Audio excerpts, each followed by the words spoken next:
8 April ভারতের রাষ্ট্রপতি দ্রৌপদী মুর্মুর সইয়ের মধ্য দিয়ে ভারতের বহুল আলোচিত সংশোধিত ওয়াকফ আইন কার্যকর হয়। আর সেদিন থেকেই এই আইনের বৈধতা নিয়ে সরব হতে শুরু করেন দেশটির কোটি কোটি সংখ্যালঘু মুসলিম সম্প্রদায়ের মানুষ।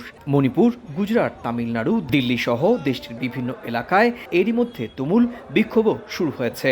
বিক্ষোভে উত্তাল পশ্চিমবঙ্গ রাজ্যের মুর্শিদাবাদ জেলাটির জঙ্গিপুরে মঙ্গলবার বিকেলের পর থেকেই শুরু হয় বিক্ষোভকারীদের অভিযোগ, শান্তিপূর্ণ বিক্ষোভে বাধা দিয়েছে প্রশাসন। তবে পুলিশের দাবি, বিক্ষোভ থেকে সহিংসতা ছড়িয়ে পড়ে, ভাঙা হয় দোকান, পুড়িয়ে দেওয়া হয় পুলিশের বেশ কয়েকটি গাড়ি। পরিস্থিতি নিয়ন্ত্রণে স্থানীয় প্রশাসন ইন্টারনেট পরিষেবাও বন্ধ রাখতে বাধ্য হয়। প্রতিবাদ ও বিক্ষোভের কর্মসূচি দিয়ে কলকাতার রাজপথ কাঁপানোর হুঁশিয়ারি দিয়েছে বেশ কয়েকটি মুসলিম সংগঠন।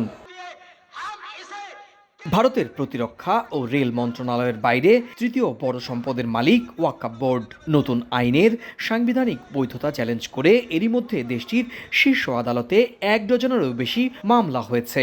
প্রধান বিচারপতির বেঞ্চ এসব মামলার শুনানি করবেন 16 এপ্রিল। সংশোধিত এই আইনে ওয়াকফ বোর্ডে অমুসলিম সদস্য যুক্ত হতে পারবেন।